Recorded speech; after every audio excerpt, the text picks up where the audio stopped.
নমস্কাৰ বন্ধুসকল বগাচাপৰ সমস্যা প্ৰায়ভাগ মহিলাৰে দেখা যায় এই সমস্যাত ভুগি থকা মহিলাসকলৰ গা কিন্তু কেতিয়াও ভালে নাথাকে অৰ্থাৎ তেওঁলোকৰ স্বাস্থ্য সদায় মানে নিম্নগামী হয় তেওঁলোকে খুব ক্ষীণমিন হৈ থাকে অৰ্থাৎ শকত হ'ব নোৱাৰে তেওঁলোকৰ এলাহেলা ভাৱ প্ৰায় দেখা যায় বা কাম কৰিবলৈ মন নোযোৱা তাৰোপৰি আঁঠু বিষ জইণ্ট পেইন বা হাত ভৰি চুবাই থকা গা খুব দুৰ্বল লগা খাবলৈ মন নোযোৱা এনেকুৱা ধৰণৰ সমস্যাবিলাক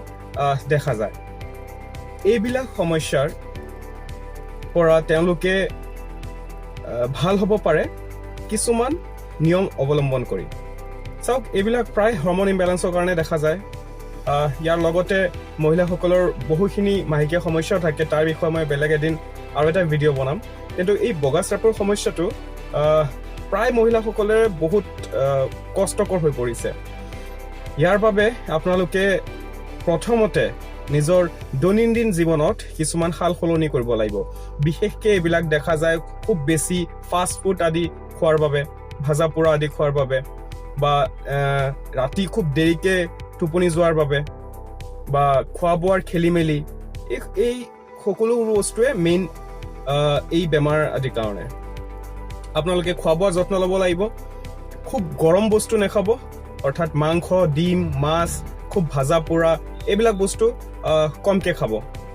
কিছুদিন নোখোৱা খুবেই ভাল আৰু ঠাণ্ডা বস্তু খাব আপোনালোকে পানীলাও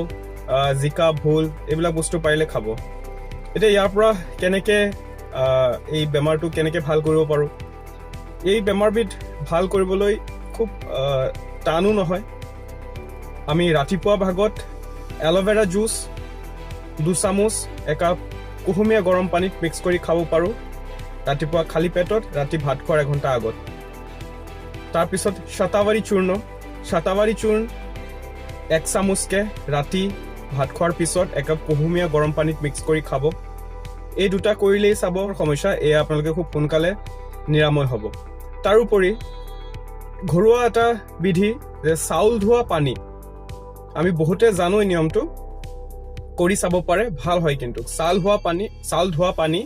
আপোনালোকে একাপ ৰাতিপুৱা নিতৌ এসপ্তাহমান খাই চাওক ইয়াৰ দ্বাৰাও আপোনালোকে আৰাম পাব বিশেষকৈ এল'ভেৰা জুচ ৰাতিপুৱা খালী পেটত খাব আৰু ৰাতি ভাত খোৱা এঘণ্টাৰ আগত খাব শতাৱাৰী চূৰ্ণ এই দুটা আপোনালোকে খাওক চাব বগাচাপৰ যি সমস্যা সেয়া খুব সোনকালে নিৰাময় হৈছে আৰু ইয়াৰ উপৰিও আমাৰ তাত এটা মেডিচিন পোৱা যায় যদি কোনোবা খুব বেছিকৈ বগাচাপৰ সমস্যা হৈ আছে মোক কমেণ্ট কৰিব পাৰে মই বিশেষকৈ মেডিচিনটো আমাৰ তাত যিটো মেডিচিন পায় সেইটো আমাৰ পৰা লোৱাৰ আগত আপোনালোকে ঘৰুৱাভাৱে যি দুটা মই বস্তু কৰোঁ এল'ভেৰা জুচ শতাৱাৰী চূৰ্ণ আৰু যিটো চাউল ধোৱা পানী এইবিধ কৰি চাওক যদি ইয়াত ভাল হৈ যায় তেতিয়াহ'লে বেলেগ ঔষধৰ প্ৰয়োজন নাই আৰু যদি ইয়াৰ দ্বাৰা আপোনালোকে ভাল ফল পোৱা নাই তেতিয়াহ'লে মোক কমেণ্ট কৰিব পাৰে আমাৰ ফালৰ পৰাও এটা মেডিচিন দিয়া হয় খুব সোনকালে এইবিধ বেমাৰ ভাল হয় ধন্যবাদ